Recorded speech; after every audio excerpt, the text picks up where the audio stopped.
Buenas noches, ¿cómo andan? Bienvenidos y bienvenidas a la edición central de MBD Noticias en la pantalla de TV Ciudad. Tenemos 1 hora y media de información por delante. ¿Cómo andas, Natalia? Bien, ¿y tú, Martín? Todo bien. Mucha información variada, sobre todo que viene desde el gobierno. Vamos a empezar por uno de los muchos aspectos que hoy se destacan. El Poder Ejecutivo, a través de los Ministerios de Trabajo y Seguridad Social y Economía y Finanzas, presentó hoy al Consejo Superior Tripartito las pautas que regirán la negociación colectiva en el marco de la 11ª ronda de consejos de salarios que se iniciará exactamente en una semana y en la que se reunirán, atención, 185 mesas que abarcan a 745.000 personas, trabajadoras del sector privado. El ministro de Trabajo y Seguridad Social, Juan Castillo, dijo que el objetivo para las 3 franjas salariales presentadas es lograr convenios colectivos a 2 años de duración con ajustes semestrales y correctivos anuales, si fuera necesario, y la priorización de los salarios más bajos. Se destacó además que en promedio de las 3 franjas la previsión de aumento de salarios es de 2% en 2 años. Este es un asunto. ¿Vamos por otros? Vamos por otros, repasamos los titulares.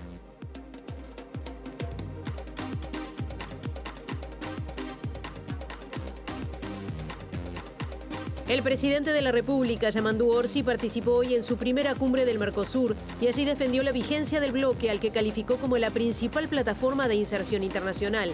La inflación acumulada en los últimos 12 meses retrocedió de 5,05% en mayo a 4,59% en junio, un guarismo que queda a 1/10 de la meta fijada por las nuevas autoridades del Banco Central de 4,5% anual. La ministra de Salud Pública, Cristina Lustenberg, reveló que el 60% de los siniestros de tránsito en rutas nacionales no tiene una atención médica adecuada. La Organización Nacional de Asociaciones de Jubilados y Pensionistas del Uruguay impulsa el programa Tejido Solidario, mediante el cual se distribuye lana a personas mayores que confeccionan prendas para donar. La Administración Nacional de Educación Pública comenzó a realizar el pago del bono escolar de 2.500 pesos, comprometido en la campaña electoral, que llegará a más de 100.000 estudiantes de contexto crítico. El secretario de Estado de Estados Unidos, Marco Rubio, llamó en consulta y de manera urgente al encargado de negocios en Colombia, John McNamara, tras lo que denominó declaraciones infundadas de jerarcas del gobierno del presidente Gustavo Petro en contra de su país. La relatora especial de la ONU, Francesca Albanese, acusó hoy a Israel de llevar a cabo lo que llamó uno de los genocidios más crueles de la historia moderna, en referencia a las hostilidades en Gaza, y denunció una lista de más de 60 empresas que asegura que lucran con el sufrimiento de los palestinos. Recuerden que pueden seguir esta edición central de MD Noticias en todos sus dispositivos, a través de tvciudad.uy en YouTube y también a través de la radio de la Universidad de la República, 107.7 FM o uniradio.edu.uy. Es hora de salir del estudio, Martín. Por supuesto, porque pediremos a esta hora, como siempre, en este momento de cada edición de MBD Noticias Central, adelantos desde móviles. Empiezo con Sofía Edrí, que me parece que viene con la cuestión de la negociación colectiva. ¿Cómo anda, Sofía? Bienvenida. Hola Martín, ¿cómo estás? Sí, como lo comentaban hoy más temprano, el Poder Ejecutivo presentó hoy más temprano al sector empresarial y al sector trabajador las pautas para el próximo ajuste en el marco del Consejo de Salarios que está comenzando. También, como lo comentaban, la idea es, una de las principales ideas es separar en 3 franjas los distintos salarios. Una que iría para aquellos que perciben menos de 38.000, 39.000 más o menos pesos nominales mensuales. Otra que sería entre esa cifra y 165.000 más o menos, y otra para aquellos que perciban más. La idea es ajustar a favor de los salarios más sumergidos. Y bueno, en ese sentido, en unos minutos volveremos para hablar con Javier Díaz, vicepresidente del PIT-CNT, que nos va a estar contando sobre estas pautas y la opinión del sector trabajador al respecto. Nos vamos ahora desde una sede sindical a la sede parlamentaria con Angie Álvarez. ¿Cómo te va, Angie? Buenas noches, Natalia Martín. Estamos en el anexo del Parlamento, ya que el día de hoy se arrancó a las 17 horas, empezó la Comisión Especial de Seguimiento de la Situación de Cárceles, una nueva sesión, y en esta oportunidad comparecen ante la comisión OFUSIPE, que es la Organización de Funcionarios Civiles Penitenciarios, y en unos minutos vamos a estar conversando con Jonathan Perdomo, su presidente, para conocer las reivindicaciones de los trabajadores del área penitenciaria. Tenemos otro adelanto desde el estudio con Mariana Abreu, que nos cuenta otra de las novedades del día que vienen desde el Poder Ejecutivo, desde el Ministerio de Salud Pública, y tiene que ver con estos tiempos de espera. Mariana. Exactamente, Natalia. El Ministerio de Salud anunció una serie de medidas para acortar los tiempos de espera en lo que tiene que ver con las consultas médicas a especialistas y también a determinados estudios. Una de las promesas de la campaña de este gobierno y uno de los compromisos también que tomó el presidente luego de asumir. Así que en un ratito nada más vamos a estar profundizando con estas medidas que tienen que ver más con un tema de mejorar la coordinación y la gestión que con tema presupuesto. Bien, y se está desarrollando la cumbre de presidentes del Mercosur en Buenos Aires, y esta mañana allí en la capital argentina el presidente de la República, Yamandu Orsi, aseguró que la vigencia del bloque no impide su modernización, mientras que su par brasileño Luis Ignacio Lula da Silva hizo una defensa del ámbito regional ante las críticas formuladas por el presidente argentino Javier Milei. Emprenderemos el camino de la libertad y lo haremos acompañados o solos, porque como ya he dicho, Argentina no puede esperar. Es natural buscar refugio donde nos sentimos seguros. Para Brasil, ese lugar es el Mercosur. No existe incompatibilidad alguna entre profundización y modernización del proceso de integración regional y la defensa de los intereses económicos comerciales de cada uno de los Estados partes. Empezamos por uno de los asuntos destacados justamente en el comienzo de nuestra edición. El Poder Ejecutivo presentó este jueves al Consejo Superior Tripartito los lineamientos para la 11ª ronda de los consejos de salarios, que será la más grande de la historia y que se iniciará la próxima semana.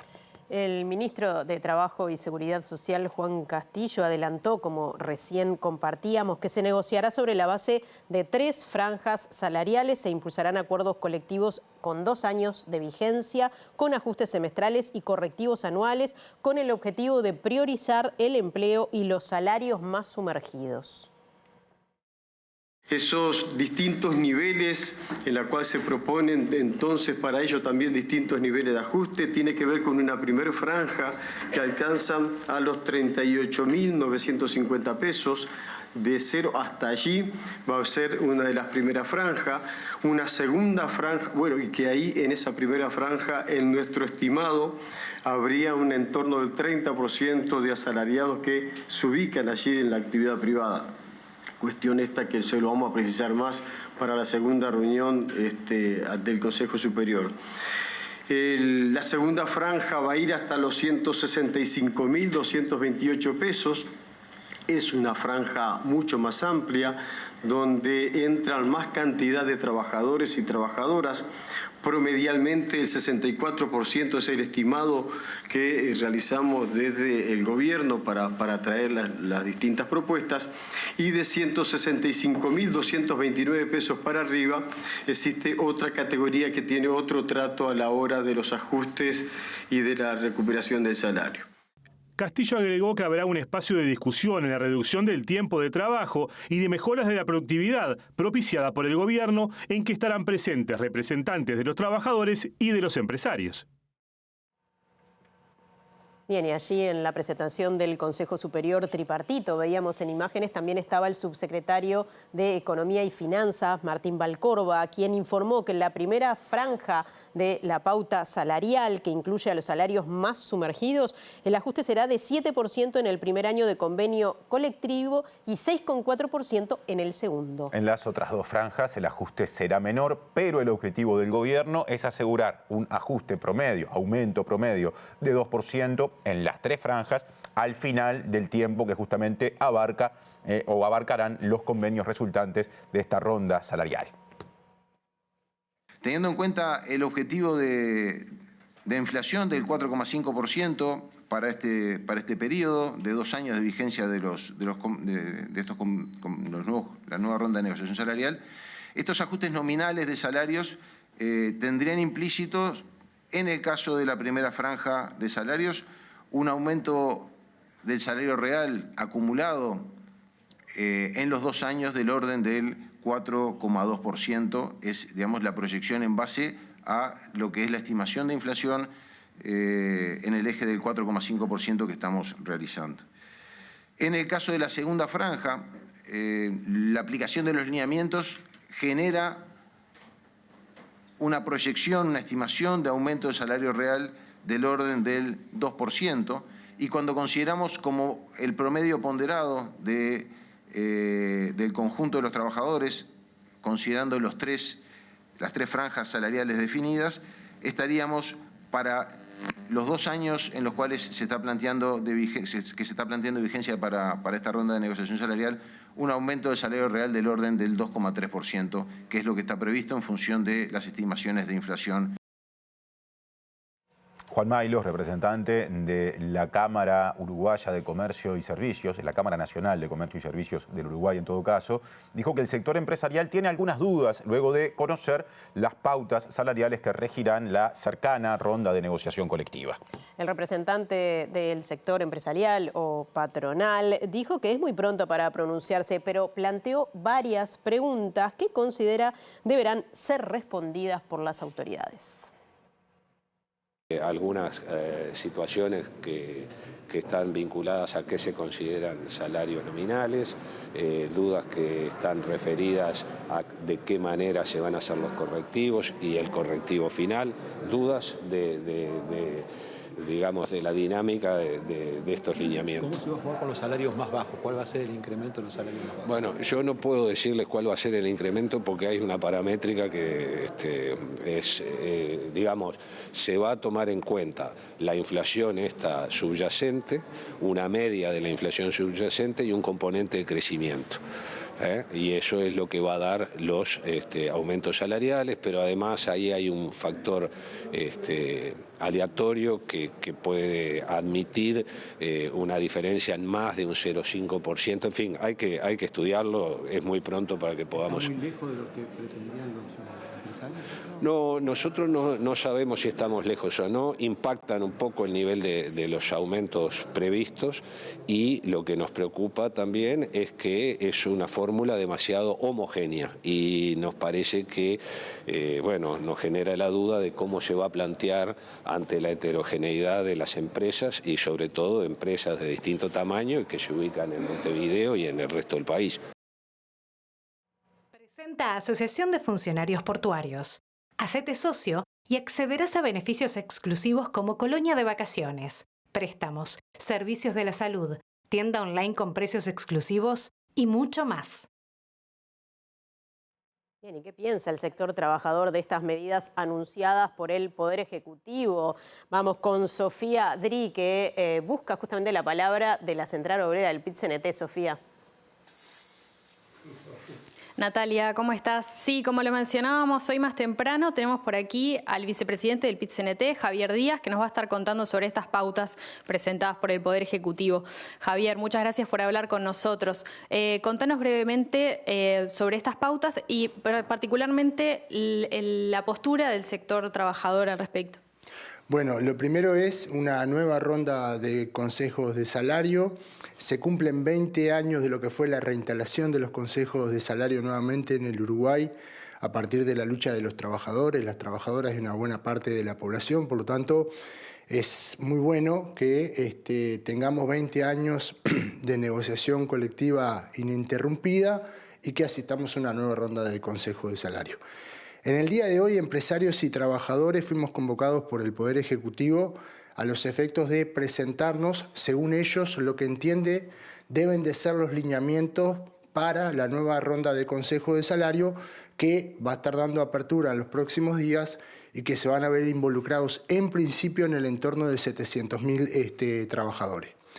Dicho esto, nosotros obviamente que pedimos un cuarto intermedio hasta el miércoles que viene a los efectos de compartir primero que nada con los compañeros, con las compañeras en nuestros distintos ámbitos orgánicos de nuestra central, a los efectos de dar respuesta el próximo miércoles.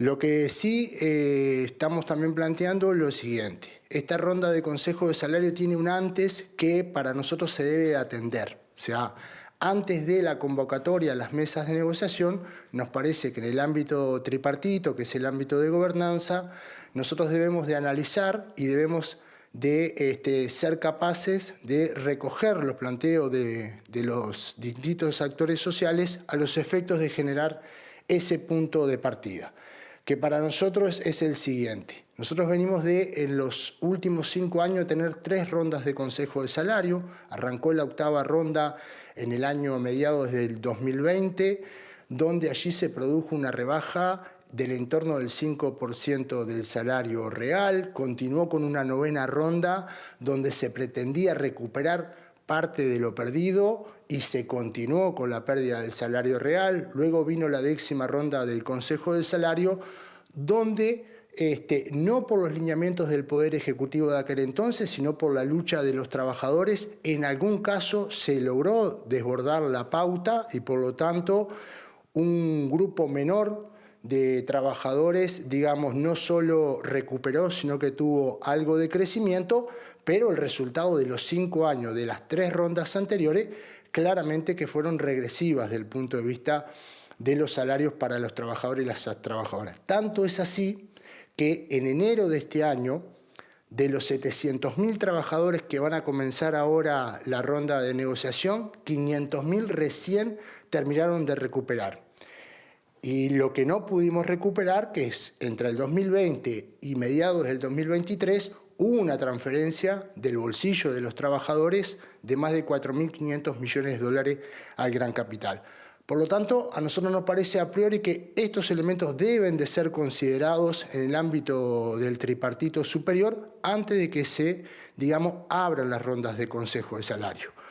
En ese sentido, yendo ya a la parte, digamos, de las propuestas del movimiento obrero y sindical, claramente que para nosotros, a diferencia de lo que pasó en el periodo anterior, lo que no tiene que pasar y lo que tiene que pasar en este próximo periodo de gobierno es que no haya pérdida del salario real, digamos, en todo el periodo de gobierno y que no se mida de punta a punta. Lo segundo tiene que ver con que para nosotros debe haber una participación de la masa salarial en el Producto Bruto Interno distinta. Esto es, tanto en salarios como en trabajo de calidad. Por lo tanto, las pautas salariales para nosotros deben de acompañar el crecimiento de la economía. Según incluso se planteó hoy en la mesa, se prevé un crecimiento de la economía para este próximo periodo. Bueno, para nosotros los salarios de los trabajadores y las trabajadoras debieran de acompañar ese crecimiento, así como debiéramos de incorporar en la discusión todo lo que tiene que ver con la Estrategia Nacional para el Desarrollo, la reducción de la jornada laboral, a los efectos de generar trabajo de calidad. Lo tercero, obviamente, que ya lo hemos discutido en el Congreso, los hemos hecho público en varias instancias, entre ellas en el acto del 1 de mayo, estamos planteando que se atienda del punto de vista de los ajustes salariales de maneras distintas a los salarios más sumergidos. Por lo tanto, para nosotros ese es un marco, digamos, que se debe de discutir en el marco del tripartito superior a los efectos de generar las condiciones para cuando abramos, digamos, las distintas rondas, tener una base distinta a la de los 5 años anteriores. El gobierno también presentó una serie de pautas no salariales para esta ronda de consejos salarios. ¿Qué opinión tienen al respecto? Sí, claro. Tanto el Poder Ejecutivo como nosotros, esto seguramente el miércoles vamos a estar intercambiando. Hay una parte que tiene que ver con las pautas salariales, otra que tiene que ver con iniciativas a los efectos de generar trabajo y de calidad, y después todo lo que tiene que ver con las condiciones de trabajo y componentes que no son salariales, pero que claramente muchos de ellos van a estar incorporados en nuestra plataforma, pero todo lo que podamos avanzar desde el tripartito superior, mucho mejor. Esto tiene que ver con el tema de los cuidados, esto tiene que ver con el tema de la formación profesional, esto tiene que ver, por ejemplo, con todos los temas de seguridad y salud ocupacional en el mundo del trabajo. O sea, un conjunto de elementos que en definitiva acompañan todo lo que tienen que ver con las pautas salariales, con el objetivo de seguir mejorando las condiciones de vida de los trabajadores y su familia. Bien, muchísimas gracias, Javier. Bueno, allí teníamos la palabra de Javier Díaz, vicepresidente del PIT-CNT, a propósito de estas pautas presentadas por el Poder Ejecutivo de cara al próximo Consejo de Salarios. Sigan ustedes, compañeros. Muchas gracias, Sofía. Ahora pasamos a la salud porque hoy fue día también de anuncios importantes. Y lo anunciaba Mariana Abreu hace poquito, algunas medidas que se anunciaron, se difundieron en el día de hoy que tienen que ver con los tiempos de espera de las consultas médicas, sobre todo en algunas especialidades. Mariana, bienvenida. ¿Cómo andan? Bueno, sí, lo dijo la ministra de Salud Pública. Hay miles de personas que están esperando acceder a determinadas especialidades. Y esto de acortar los tiempos de espera para consultas y también estudios ha sido uno de los compromisos de campaña de este gobierno. Y hoy se realizó una rueda de prensa explicitando concretamente algunas de las acciones a tomar en este sentido. Recordemos que la norma establece que para consultas en medicina general, pediatría y también ginecología, la agenda, o sea, la cita se debe agendar en unas 24 horas. O sea, antes de un día el usuario debe tener la consulta programada para la consulta en cirugía general en menos de 48 horas y para el resto de las especialidades en menos de un mes. Quienes nos miran saben, quizá por experiencia personal o de allegados, que esto no siempre ocurre de este modo. También lo saben las autoridades. Cristina Lustenberg, ministra de Salud, dio algunos ejemplos en relación a ACE. Hay 30.000 personas que están esperando en el prestador público atención en salud mental. Además es uno de los problemas graves que tenemos en materia de salud en nuestro país. Y unos 300 niños del Hospital Pereira Rosell, niños y adolescentes, aguardan por una cirugía oftalmológica. Vamos a escuchar lo que decía en relación a ello la ministra de Salud, Cristina Lustenberg. En el mundo, los tiempos de espera son de los temas más complejos que tienen los sistemas de salud para resolver, pero nosotros hoy estamos comunicando que estamos identificando, por ejemplo, para que la ciudadanía entienda, una patología crónica. Yo soy hipertensa. Y realmente hoy las dificultades que tenemos los pacientes crónicos es con la repetición de medicamentos.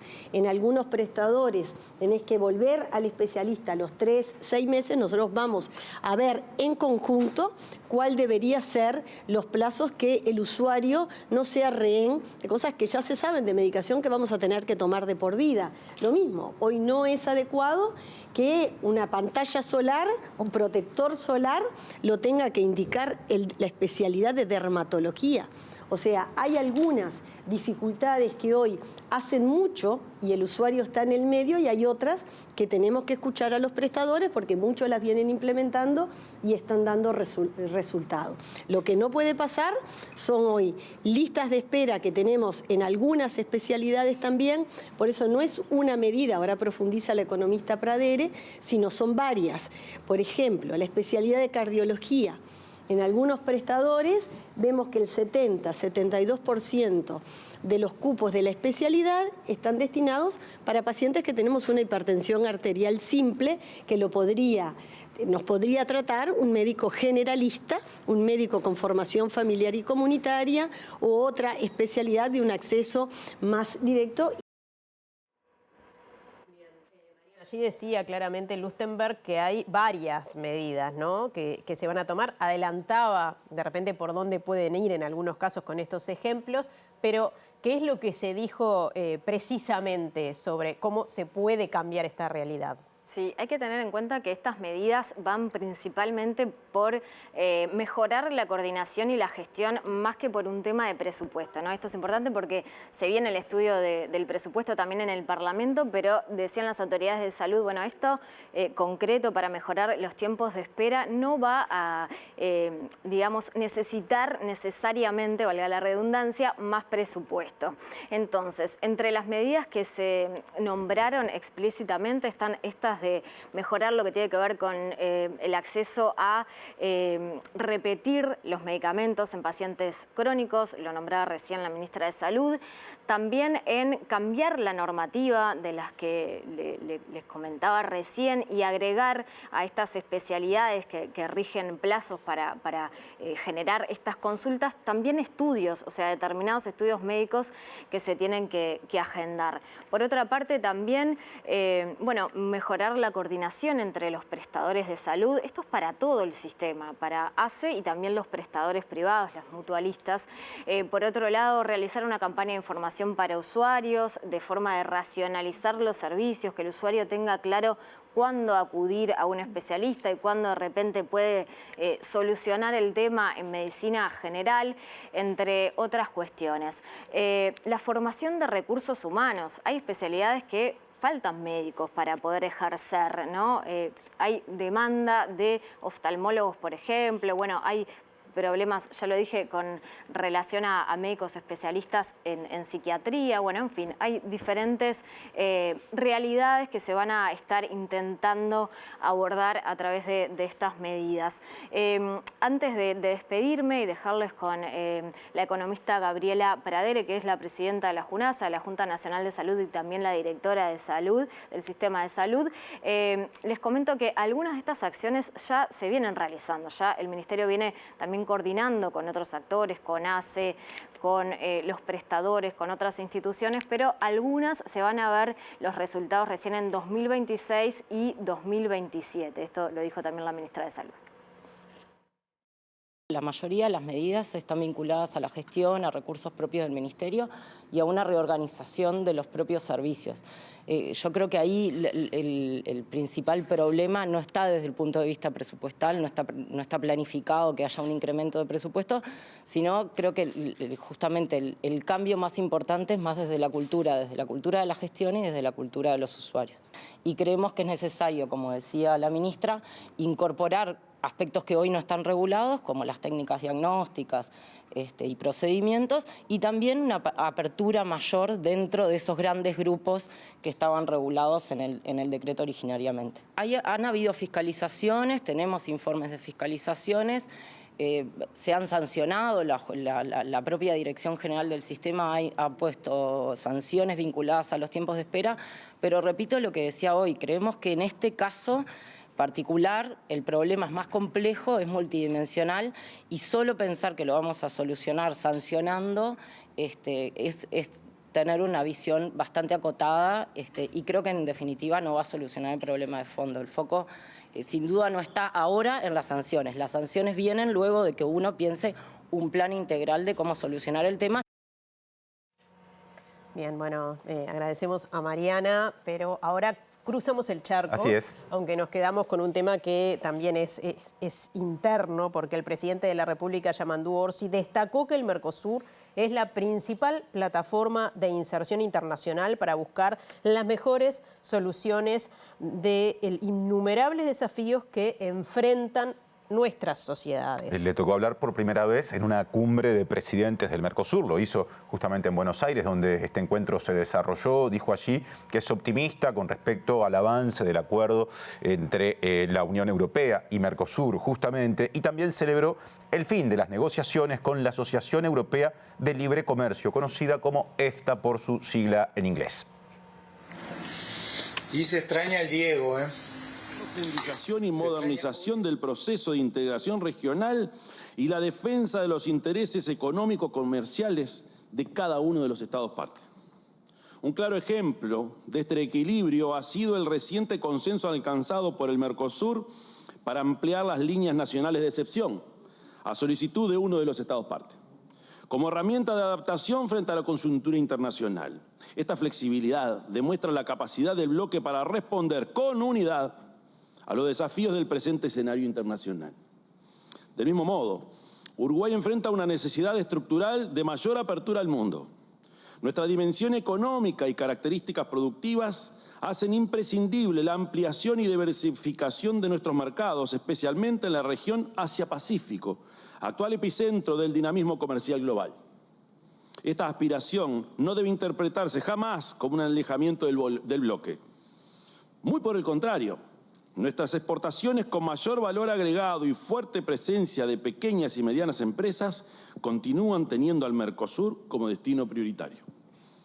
En este sentido, estamos comprometidos con los trabajos que se vienen desarrollando para eliminar las medidas que afectan al comercio intrazona hacia el perfeccionamiento de la zona de libre comercio. Por ello, asimismo, creemos que el bloque tiene aún un gran potencial como plataforma común que permita abordar con creatividad y bajo el principio del consenso las distintas velocidades y estrategias de inserción internacional de sus Estados partes. Mismo ámbito, otras palabras. El presidente argentino, Javier Milei, dijo que el Mercosur incumplió su objetivo original y también llamó a ponerle fin a lo que definió como su inercia destructiva. Milei aseguró que espera cambiar la cortina de hierro a la que están sometidos los países del bloque por un sistema en el cual cada uno adquiera mayor autonomía y adelantó que su país emprenderá el camino de la libertad y que lo harán acompañados o solos. El saldo de todo esto fue un Mercosur que incumplió su objetivo original, cercenó libertades económicas y privó de oportunidades a los privados de la región. El Mercosur, al que de mercado y de común le quedó cada vez menos. Nosotros buscamos ponerle fin a lo que consideramos una inercia destructiva.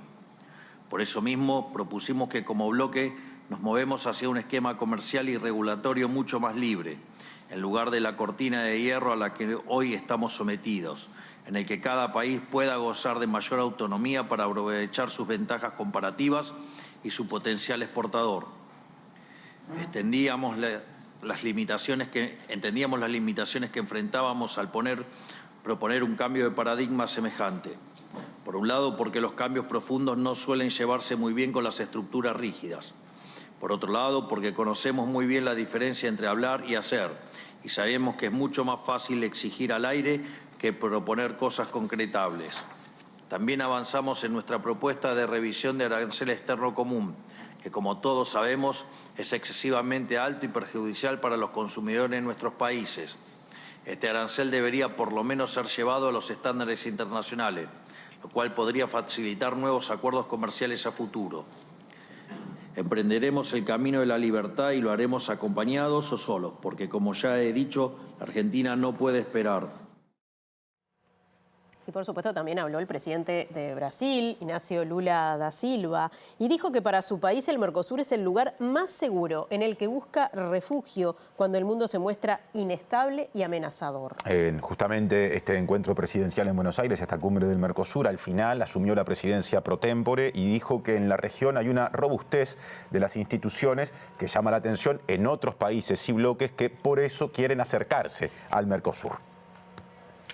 Cuando el mundo se muestra inestable y amenazador, es natural buscar refugio donde nos sentimos seguros. Para Brasil, ese lugar es el Mercosur. A lo largo de más de 3 décadas, hemos levantado una casa con cimientos sólidos, capaz de resistir la fuerza de las inclemencias del tiempo. Logramos crear una red de acuerdos que se extendió a los estados asociados. Toda Sudamérica se ha convertido en un área de libre comercio basada en reglas claras y equilibradas. Estar en el Mercosur nos protege. Nuestro arancel externo común nos blinda contra guerras comerciales ajenas.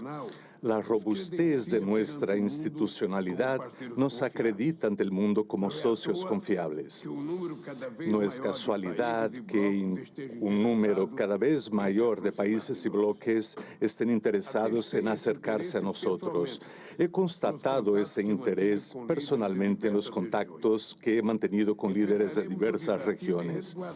Enfrentaremos el desafío de resguardar nuestro espacio de autonomía en un contexto cada vez más polarizado. La presidencia brasileña representará una oportunidad para reflexionar acerca del lugar que aspiramos a ocupar en el nuevo tablero global. En Antel, lleva tu plan móvil al siguiente nivel y mantén el precio de tu plan actual por 6 meses. Y en esta cumbre del Mercosur también estuvo MBD Noticias. Allí Diego Martini estuvo presente y nos cuenta algunos detalles que no vimos por acá. Diego, ¿cómo estás?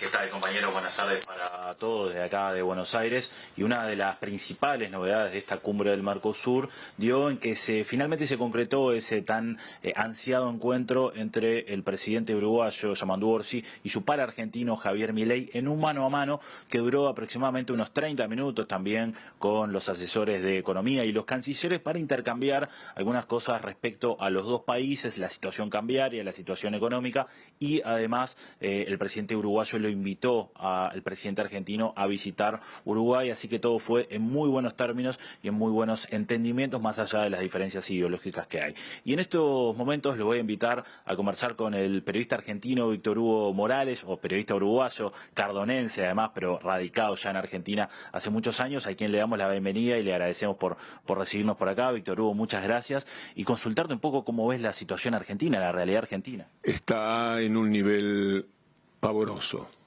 Hay mucha desocupación, creciendo además, creo que no hemos llegado para nada al punto más alto. Hay una baja de los salarios muy pronunciada que viene ya desde antes de este gobierno, que empezó con el otro gobierno neoliberal de Mauricio Macri. Hay una crudeza, una ferocidad tremenda contra los sectores populares, contra el Estado, contra la cobertura que el Estado, nosotros que somos hijos del Estado en Uruguay, lo sabemos profundamente, que atacado como es en estos momentos, no presta servicios, no se ocupa de los más vulnerables, no es esa cobija que tanto necesita el vulnerable y también los sectores medios. Ahí tenemos un desamparo absoluto. La situación económica está definida por salarios bajos, por pérdida de empleos y por una caducidad de los valores de la esperanza que resulta muy evidente hoy día. Tanto es así que lo positivo, si salís a la calle a preguntarle a la gente, es que dicen que estamos muy mal, pero vamos a mejorar. Porque creen en algo que a través de los medios de comunicación la derecha ha conseguido hacerle creer, que antes estuvo mal cuando en realidad se estaba muy bien, y que ahora se está mal, pero vamos rumbo a estar bien por los caminos imposibles que el neoliberalismo recoge para conseguir eso. La condena a Cristina Fernández, su prisión domiciliaria también, ¿cómo ves eso? ¿Cómo ves que Lula la haya visitado hoy? Es un desastre jurídico y Lula y su visita son una metáfora. Él también padeció lo mismo, la mentira, lo que llamamos el lawfare, la crueldad, la persecución judicial y mediática en Brasil o Globo, aquí ese monstruo tremendo, cáncer nacional que es el Grupo Clarín, atacándola durante años y años, todos los días. Abrís el diario Ahora o las páginas web y te vas a encontrar con ese ataque. Formularon un juicio que no tiene ni pies ni cabeza, que no tiene sentido, que no obedece para nada a ningún mandato leal con la justicia, y la proscribieron con una cárcel domiciliaria que le impide a ella y a sus votantes potenciales pronunciarse desde el punto de vista democrático. La primera afectada es justamente la democracia. Es una cárcel injusta, absurda, una persecución en base a mentiras que no ha tenido límites y que para mucha gente terminó siendo creíble. Se estacionó en una cierta credibilidad a los medios y después le cuesta mucho a millones de personas dar el brazo a torcer para reconocer que esto ha sido muy pero muy injusto y que sin justicia, con este golpe de Estado judicial que han dado en la Argentina, es muy desamparado el valor democrático. ¿Cómo ves en Uruguay el nuevo retorno de la izquierda con la presencia de Yamandu Orsi? Siempre es así. El neoliberalismo viene y resulta devastador para las necesidades de los sectores medios. Los ricos viven bien con viven bien con el Frente Amplio, pero no les gusta por una cuestión de clase, con los sectores, con los gobiernos populares, y viven bien cuando gobiernan los de derecha, pero se corresponden con eso ideológicamente.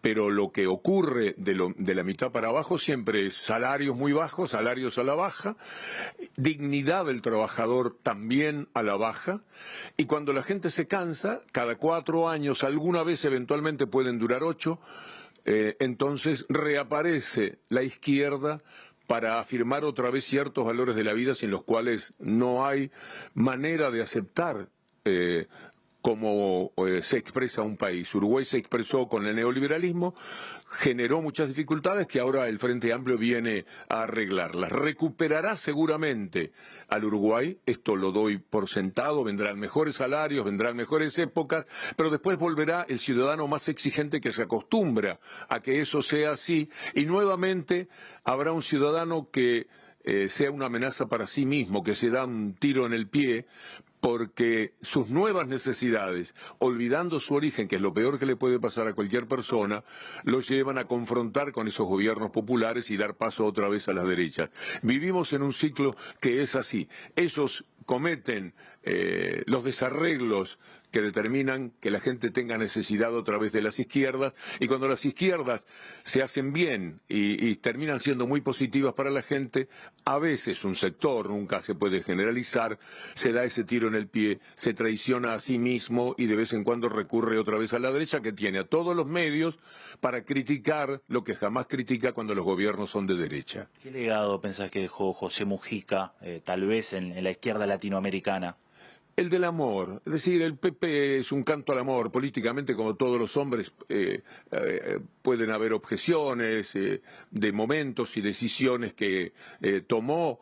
Yo mismo he participado de eso, pero de lo que nunca abdiqué es del profundo amor y respeto por su personalidad y por esa identidad que es muy artiguista, muy Valle de Ordóñez, es decir, de esos hombres claves en la historia del Uruguay que le dan orgullo al país. Estaba leyendo, mirá vos, hay un libro, bueno, ahora no lo voy a tener a mano, que se llama La Nueva Troya, escrito por Alejandro Dumas, y que un poco recupera ese Uruguay luchador, ese Uruguay de las grandes conquistas sociales que representa el PP, con el Frente Amplio naturalmente, como quizás ningún otro. ¿Seguís viendo lo que pasa en Uruguay, lo que pasa con el fútbol en Uruguay? Sí, me limito bastante porque no conozco el fino de la información, no estoy en la discusión cotidiana, acá sí estoy muy entrenado para cualquier tema, entonces soy bastante respetuoso, puedo decir a grandes rasgos lo que te manifesté recién sobre derechas, izquierdas, lo que hace el neoliberalismo, lo que consigue el gobierno del Frente Amplio, que seguramente será exitoso, que ya lo está haciendo con algunas de las medidas adoptadas, las que conozco me van poniendo en tibieza el corazón. Todavía falta naturalmente muchísimo para hacer y eso lo vivo a pleno, pero lo que es la información, lo que hace cada político, lo que es el título cotidiano, no lo tengo y entonces me abstengo un poco de grandes pronunciamientos sobre lo que siento por la política del Uruguay. Víctor Hugo Morales, muchas gracias. A ustedes, siempre a las órdenes. Muy bien, compañeros, y desde acá entonces, desde Buenos Aires, volvemos para Montevideo. Muchas gracias, Diego, y resto del equipo por allá. Estamos cerrando bloque. Exacto, cerramos el primer bloque. Hay más después de la pausa.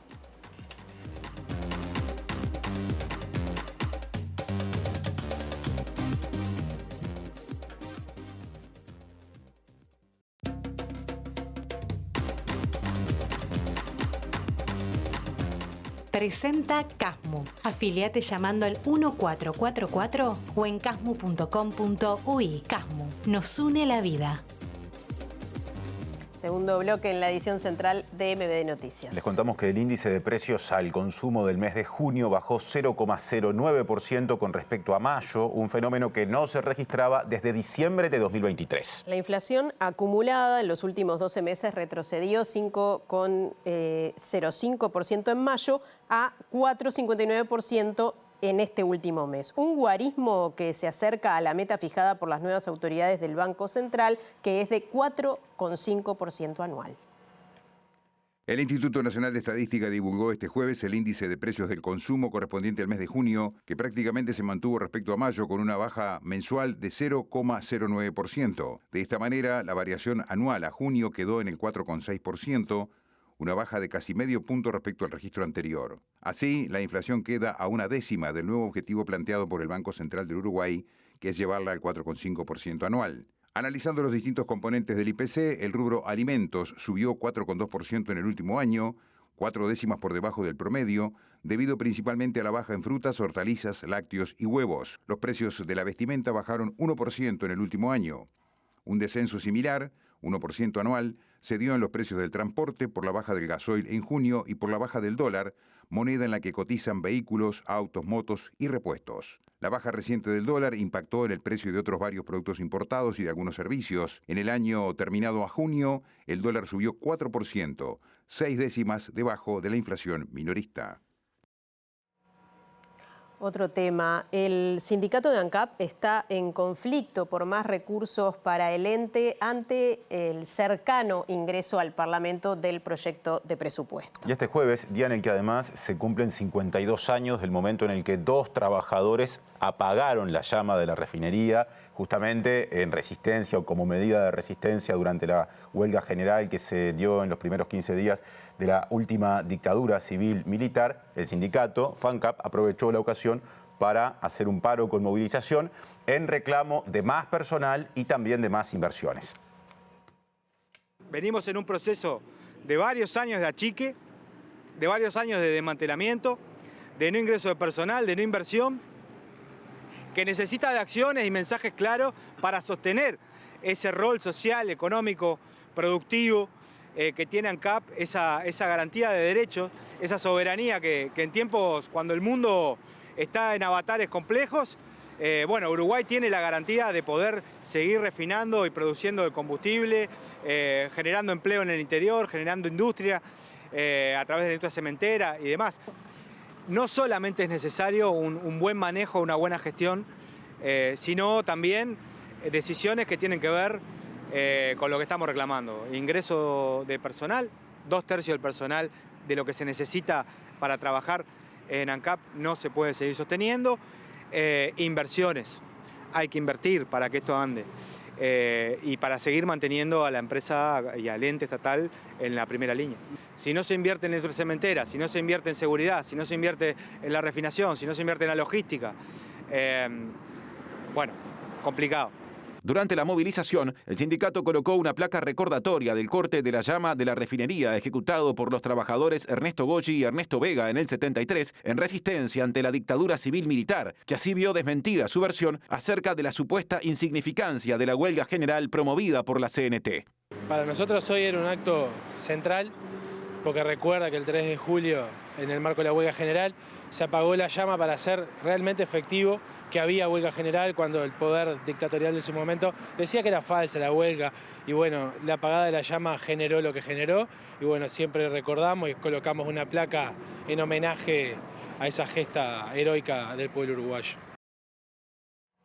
Más informaciones. Les contamos que el secretariado ejecutivo del PIT-CNT rechazó la intención de Conaprole, atención, de cerrar su planta industrial en Rivera porque, según destaca la central sindical, se trata de una cooperativa altamente eficiente, que es la principal empresa privada del país y en el último año tuvo una rentabilidad de casi $1 millón.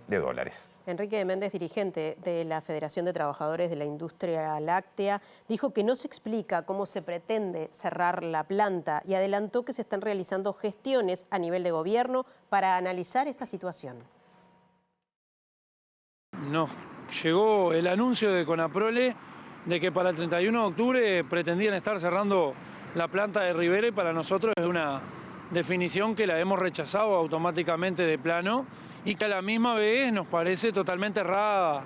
No se puede avanzar en un proceso donde se siga y se continúe el proceso de desindustrialización del interior. Nos hemos preocupado fuertemente, lo hemos planteado a las autoridades. Ahora, el día viernes vamos a tener a las 9:30 de la mañana con la ministra de Industria una instancia. Vamos a tener a las 14 horas con el ministro de Trabajo también. Y el día lunes estaremos desarrollando una asamblea en la planta de Rivera y el día jueves una instancia abierta en uno de nuestros máximos ámbitos de resolución por debajo de la Asamblea General, que es el Consejo Nacional de Delegados. Junto al PIT-CNT local vamos a plantearle allá a nuestras compañeras y compañeros de Rivera para que puedan participar y trabajar junto a nosotros, porque entendemos que esto tiene que ser una cuestión de responsabilidad a nivel país. Nos vamos al Parlamento, se sigue analizando la situación de las cárceles. Angie Álvarez, adelante. Así es, Natalia, como les decíamos, estamos en el anexo del Palacio Legislativo, donde hace unos minutos terminó de comparecer OFUSIPE, la Organización de Funcionarios Civiles Penitenciarios, en representación de Jonathan Perdomo, su presidente, que estuvo justamente participando de la Comisión Especial de Seguimiento de la Situación Penitenciaria. Jonathan, ¿qué nos puedes comentar de esta comisión? ¿Qué evaluación pueden hacer de su participación? Bueno, en principio nosotros siempre estamos agradecidos porque nos reciba esta comisión. En definitiva, nuestro primer planteo es que estamos en una emergencia en materia de cárceles, la situación está muy complicada, todos los días hay hechos de violencia y necesitamos que el poder político en su conjunto empiece a hacer política de Estado para poder resolver esta situación que es parte de la seguridad, ¿no? En la seguridad, no es la seguridad pública, pero sí infieren en todo lo que es la parte de seguridad y bueno, en definitiva, nos escucharon hoy, hicimos un montón de planteos y a su vez entregamos el documento de nuestra organización para el presupuesto quinquenal. ¿Cuáles son las principales reivindicaciones y pedidos que hicieron? Bueno, nosotros lo primero que pedimos es que nuestro trabajo se considere como un trabajo insalubre, la jubilación bonificada también, que es necesario para que nosotros nos podamos jubilar. También lo que es la diferencia que tenemos con el escalafón L, el escalafón policial, en el cual viaja gratis, nosotros no, el viático en transporte, el seguro de vida y muchas más. ¿Qué respuestas obtuvieron de los legisladores? Bueno, hay una buena recepción, en esta mesa hay un compromiso de trabajo en el cual vamos a seguir trabajando a lo largo de lo que va a ser el presupuesto quinquenal y en definitiva nos vamos muy contentos. Respecto al presupuesto quinquenal, justamente se habló de qué incidencia podría tener en estos reclamos que ustedes hacen. Sí, claro, por supuesto, nosotros creemos que es el momento, también entendemos que es el momento de la creación del Ministerio de Justicia o la descentralización del INR, tener nuestro propio presupuesto y nuestra propia autonomía. Y sobre la descentralización del INR particularmente, ¿qué respuestas obtuvieron? Bueno, hay mucho diálogo entre los partidos, nosotros seguimos impulsando esto, pero vemos muy buenos ojos y estamos viendo un muy buen final sobre este tema. ¿La creación del Ministerio de Justicia podría hacerse efectiva? Sin duda que se puede hacer, es simplemente llegar a los acuerdos políticos para justamente entender qué Uruguay queremos hoy en día. ¿Hablaron algo sobre las 8 propuestas que hizo el Ministerio del Interior hace unos días atrás? Sí, hablamos algunas cuestiones, nosotros estamos totalmente de acuerdo. De hecho, nosotros venimos ya con un habeas corpus correctivo colectivo con el doctor Williman y además con Betena Díaz, la senadora, en el cual son parte de estas medidas que son emergentes, sin duda. Por eso volvemos a la frase, estamos en una emergencia carcelaria. La diputada del Partido Nacional, Patricia Rodríguez, ya había comentado que desde 2005 se viene advirtiendo esta emergencia carcelaria. ¿Cómo lo toman ustedes? Sí, desde el 2005 se viene, en el 2010 se concretó, se creó el INR y ahora entendemos que tuvimos un pico, volvimos a una meseta y ahora estamos en bajada, entonces es necesario volver a hablar de este tema, justamente. Tras el fallecimiento de 4 personas privadas de libertad en la cárcel de Santiago Vázquez, vos dijiste que estas muertes eran producto de un sistema perverso. ¿A qué te referías con eso? Y bueno, que es un sistema perverso porque no nos dan las herramientas como para poder llegar a tiempo, abordar el personal y un montón de cuestiones más que son necesarias para que no pasen este tipo de fatalidades. Muchas gracias. Conversábamos con Jonathan Perdomo, presidente de OFUSIPE, que el día de hoy participó de la Comisión Especial de Seguimiento de la Situación Carcelaria y seguimos con ustedes. Gracias, Angie. Estamos cerrando bloque otra vez. Una pausa y más en el tercer bloque de MD Noticias.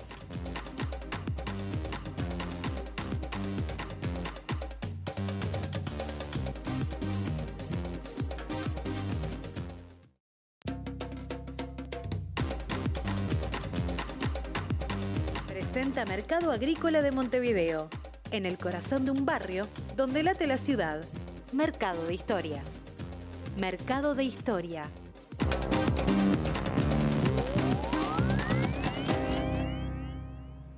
¿Qué tal? Buenas noches. Abrimos el capítulo internacional y lo hacemos nuevamente hablando de Colombia, donde la situación sigue siendo muy pero muy compleja desde el punto de vista político, pero también en cuanto a las relaciones diplomáticas entre el gobierno colombiano y Estados Unidos. Hoy renunció Laura Saravia, que era la canciller actual del gobierno colombiano, porque dijo que los objetivos, y nada más, no agregó demasiado, que tenía el gobierno no eran exactamente lo que ella tenía. Y esto se da un par de días después de que el gobierno colombiano decidiera denunciar a su ex canciller Álvaro Leiva, quien aparentemente había estado urdiendo un golpe de Estado junto a algunos legisladores republicanos en Estados Unidos. Eso motivó no solamente la denuncia del gobierno de Petro, sino también una serie de acusaciones en las que de alguna manera involucraba a los Estados Unidos con otras situaciones similares que se han dado en el continente, de lawfare, de desestabilización de gobiernos, lo que motivó que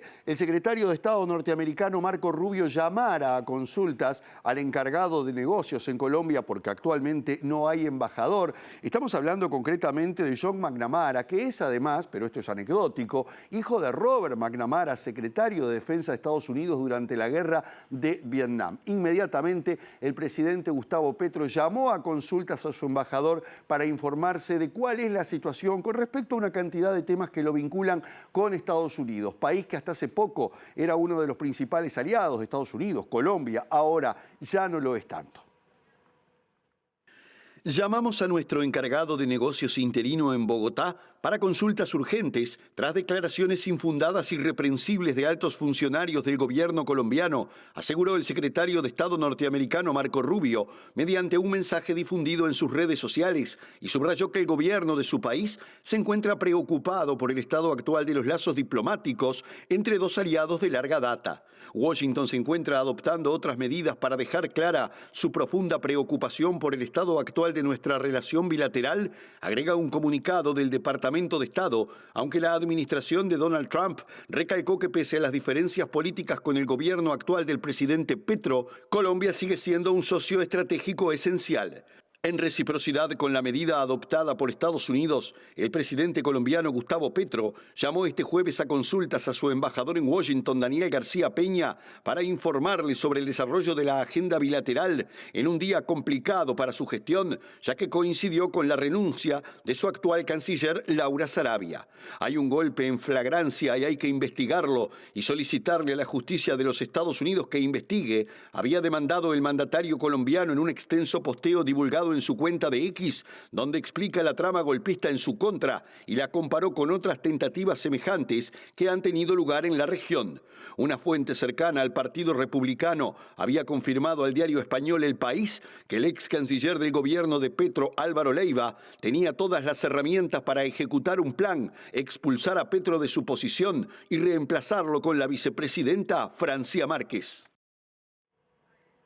Y hoy nuevamente hay que hacer un raconto de muertos importantes en la Franja de Gaza. Casi 100 personas murieron, la mitad de ellas tratando de llegar a los puntos de abastecimiento que ha designado esta ONG que ha sido tan cuestionada, autorizada por Israel y Estados Unidos. A propósito de esto, dos funcionarios de la ONG que en condiciones de anonimato naturalmente informaron de que muchos de los guardias privados que existen en esta fundación tienen carta libre para matar a quien se les ocurra y que no va a pasar absolutamente nada. Todo esto se enmarca dentro de una denuncia que hoy hizo Francesca Albanese, relatora especial de Naciones Unidas para Gaza y Cisjordania, quien habló nuevamente no solo de un genocidio, sino de una situación apocalíptica en la franja, y también señaló a muchas empresas, más de 60, que están vinculadas a las políticas expansionistas de Israel, según dijo, y le pidió también a los estados que dejen de colaborar comercial y financieramente con Israel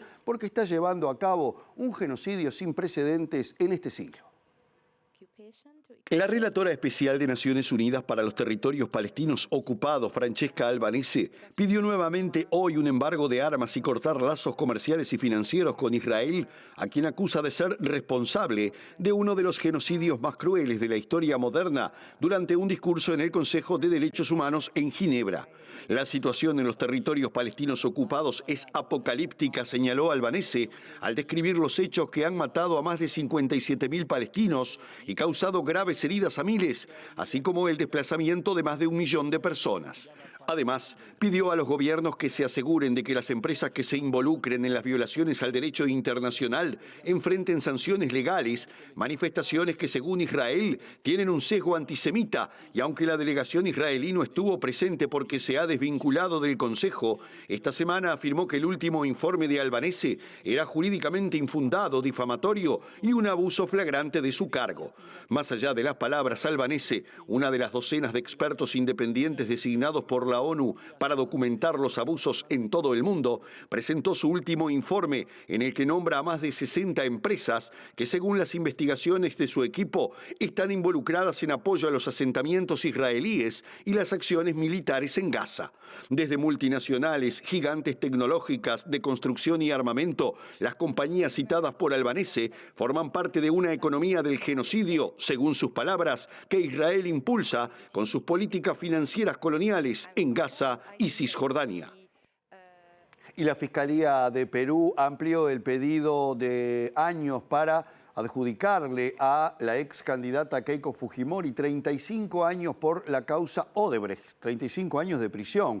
Ella y otros 13 acusados de estar vinculados a una causa que se llama Cócteles, porque había un financiamiento de su partido a través de distintas actividades, entre ellas cócteles y rifas, y por eso así se le llama, pero que en realidad recibía dinero de la empresa brasileña Odebrecht. Esto lo confirmó además el propio Marcelo Odebrecht, que había financiado campañas en Perú, particularmente las de Keiko Fujimori en el año 2011 y 2016, al frente de su partido Fuerza Popular.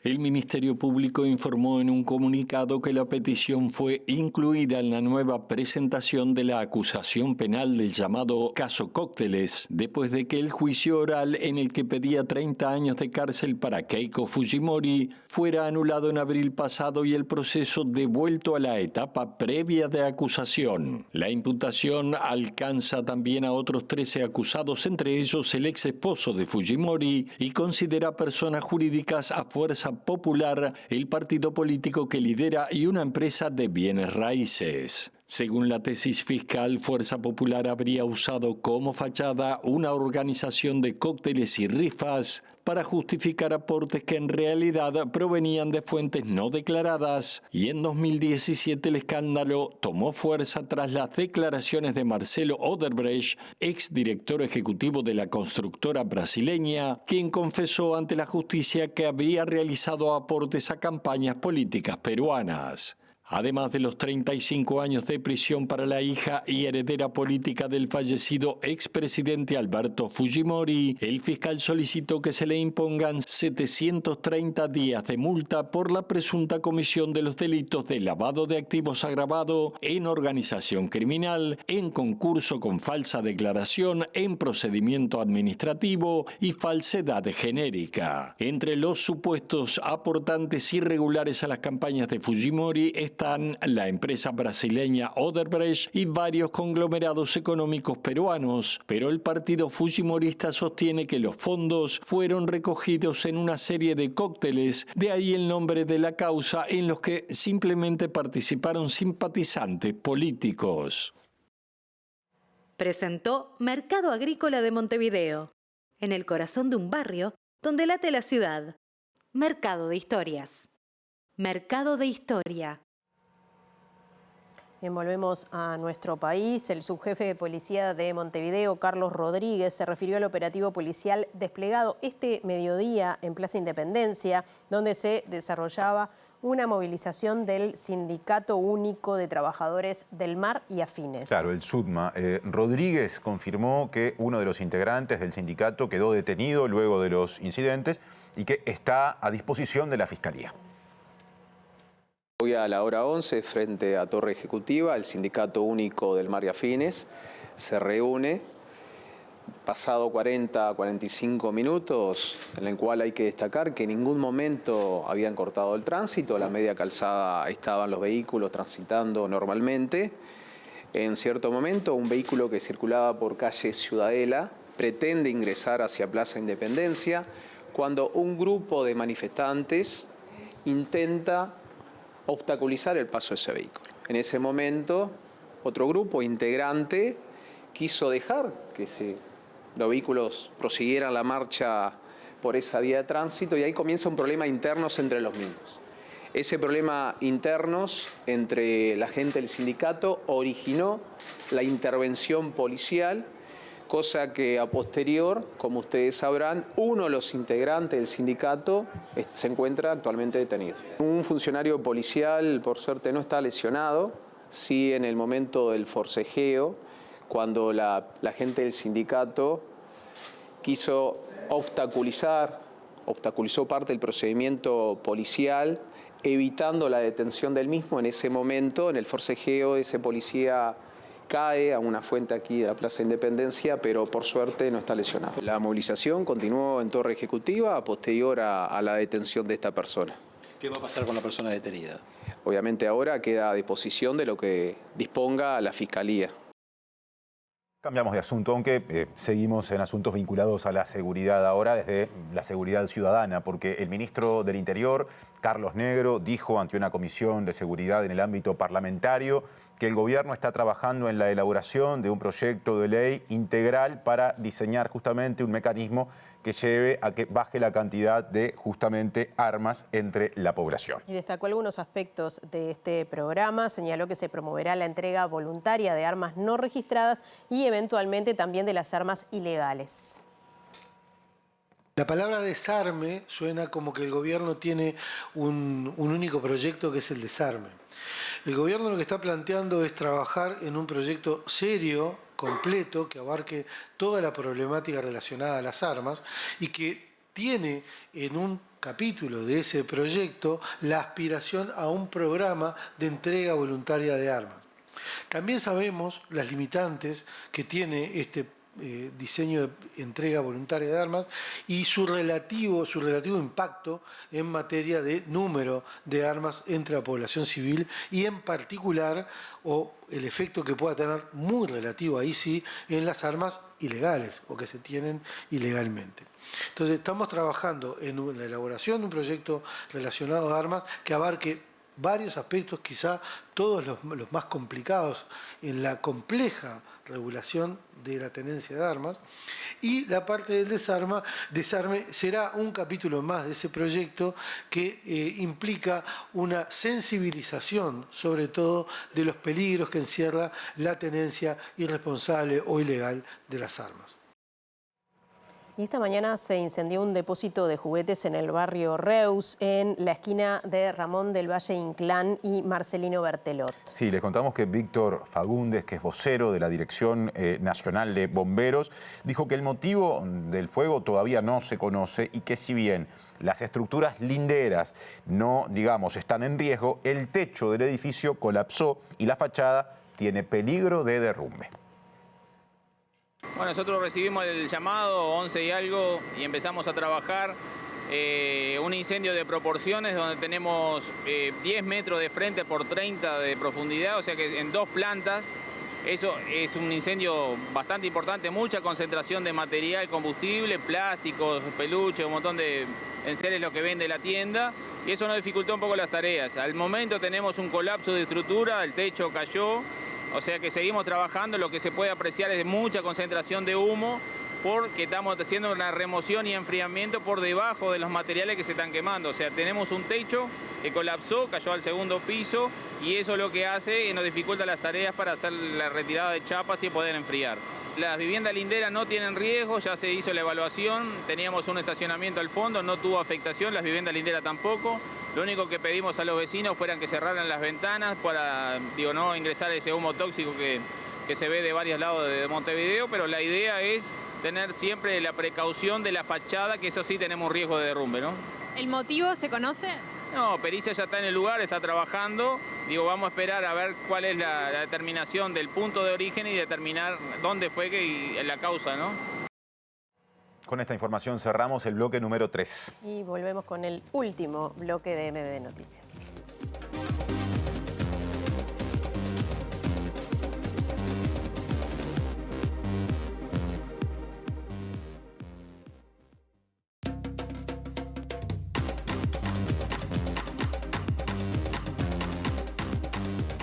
en cuarto y último bloque. Les contamos que la ministra de Salud Pública, Cristina Lustberg, se mostró preocupada por los indicadores sobre, en este caso, la atención a siniestros de tránsito que ocurren en las rutas del país. Claro, porque según dijo, presten atención, en Uruguay el 60% de esos siniestros no tiene la atención médica adecuada. En el mundo fallecen el 10%. En nuestro país más del 60%, que está vinculado a no tener una atención de calidad ni tiempo dependiente. Quiere decir, tenemos un accidente de tránsito, no tenemos, excepto en algunos tramos, la atención de calidad adecuada, y eso hace que quizás de esos eventos graves, que después vemos todo lo que se puede evitar en educación vial y otras cosas, pero cuando tenemos la desgracia de enfrentar un accidente de tránsito, tenemos el 60% posibilidades de fallecer contra un 10% que es el promedio en el mundo.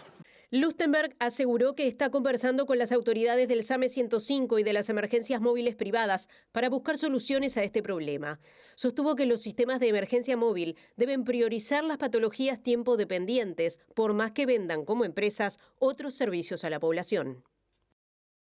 Bueno, y seguimos sin nuevo rector en la universidad, porque por segunda vez en la Asamblea General del Claustro de la UDELAR no se logró conseguir las mayorías necesarias para elegir justamente a quien sustituirá al renunciante Rodrigo Arín. ¿Y cómo sigue esto? Bueno, la Asamblea General del Claustro volverá a sesionar el 16 de julio, en ese caso sin que se requiera quórum mínimo, y se va a definir la votación en esa instancia por mayoría simple.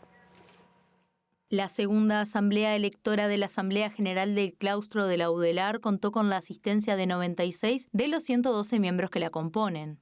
En esta instancia los candidatos fueron 3.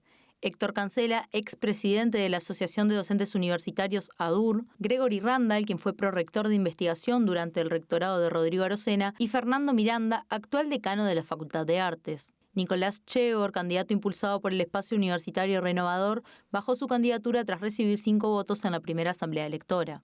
Mientras los votos del orden docente se repartieron entre las 3 candidaturas, la Federación de Estudiantes Universitarios del Uruguay, FEU, votó en bloque por mandato de su convención el nombre de Héctor Cancela. Por otro lado, un estudiante en representación del lema de Estudiantes Independientes dio su voto a Gregory Randall. La corriente gremial universitaria, CGU, que en la primera asamblea había acudido a votar a la candidatura de Fernando Miranda, no asistió a la segunda convocatoria. Algunas agrupaciones, especialmente del orden de egresados, no resolvió su posición hasta el mismo miércoles. Finalmente, la votación cerró con 53 apoyos a la candidatura de Cancela, 25 a la de Randall y 18 a la de Miranda, por lo que no se alcanzó el 50% más 1 de los votos para definir un nuevo rector. La próxima asamblea será el 16 de julio. Con otras informaciones, ante la reciente ola de frío, la Organización Nacional de Asociaciones de Jubilados y Pensionistas del Uruguay decidió impulsar el programa Tejido Solidario, mediante el cual se distribuye lana a personas mayores que confeccionan justamente prendas para ser donadas. Estela Ovelar, que es justamente la secretaria general de la ONAJPU, señaló que los productos son entregados en hospitales, centros CAIF y residenciales de larga estadía, y destacó que la actividad no solo es beneficiosa para quienes las reciben, sino también para aquellas personas mayores que las tejen, porque es un espacio para socializar. Desde el año pasado comenzó este programa Tejiendo Solidaridad, donde desde la organización nacional se compra la lana, se distribuye por las asociaciones de jubilados y pensionistas y van tejiendo. También se han sumado tejedoras independientes que pronto principalmente son mujeres que viven solas o que ha hecho esta una cadena solidaria. Se teje para adultos mayores, gorros, bufandas, guantes, zapatones, para niños, para bebés, mantitas incluso para bebé prematuro, bucitos para niños. Una vez que está acá, se va al Pereira Rosell, se entrega también al Hospital de Clínicas, en diferentes CAIF, ¿verdad? Principalmente de zonas un poco con más alta vulnerabilidad, hogares de ancianos. Sabemos que esto no es suficiente, pero el brazo solidario debe de estar siempre. Y esto realmente, el que se reúnan esas mujeres en una asociación, en una casa, hace que sociabilicen también, porque también nos preocupa la soledad en los adultos mayores. Este año, si bien se ha invertido más en lana, pero realmente hemos recibido más cantidad también para ser entregada a esa gente que tanto necesita, sumándonos también a esta ola de frío. Y ahora pasamos al pronóstico del tiempo y como antesala, algo que se ha hecho un hábito en los últimos días, como sigue habiendo bajas temperaturas, más allá de la vigencia o no de olas de frío, repasamos estos números para comunicarse con distintos servicios y asistir a personas que puedan asistir a personas que estén a la intemperie padeciendo las bajas temperaturas. 0800-8798 y 092-910-000 para dar aviso de personas a la intemperie en Montevideo. En el caso de situaciones similares, pero que ocurran en el interior del país, se recomienda o se pide que se llame al 911, también conocido como 911. Además, a través de la línea 105, línea SAME, se puede acceder a atención médica y el 0800 5050, línea azul del INAU, está disponible para avisos ante niñas, niños y adolescentes que estén a la intemperie. Pasamos al pronóstico ahora. Exacto, vamos al pronóstico para los próximos 3 días en Montevideo y área metropolitana. Mañana viernes 4 de julio estará nuboso con periodos de cubierto y en la tarde claro y algo nuboso con neblinas y bancos de niebla. La temperatura mínima será de 5 grados y la máxima de 15. ¿Qué pasará el sábado, comienzo del fin de semana, 5 de julio en Montevideo y área metropolitana? Por la mañana, según el pronóstico de Inumet, estará nuboso y habrá nieblas y neblinas. Y por la tarde y la noche, algo nuboso y nuboso, sin pronóstico de lluvias. Temperaturas extremas para el sábado, mínima 5 grados, máxima 15, iguales números a los proyectados para mañana viernes. Y Inumet levantó la advertencia por ola de frío porque se entiende que estas temperaturas son las normales o habituales en esta época del año. Claro, para que las advertencias por ola de frío se mantengan tienen que darse ciertos parámetros. Exacto. Es una cuestión técnica, pero eso no quiere decir que el frío se haya ido. Exactamente, sí, porque estamos en invierno. Claro, es lo que tiene. Bueno, y estamos en TV Ciudad, se quedan en esta pantalla porque ya viene el lado B y luego el resumen de MD Noticias en síntesis. Y mañana tendremos bien temprano más información con la primera edición de MBD Noticias desde las 8. El segundo turno informativo llegará como siempre a las 13 y estaremos con Natalia a las 18:30, el horario que estrenamos el lunes que pasó y que es en adelante el que nos permite garantizarles media hora más de información porque siempre vamos hasta esta hora justamente. Con 1 hora y media hasta mañana. Que pasen bien, gracias por estar.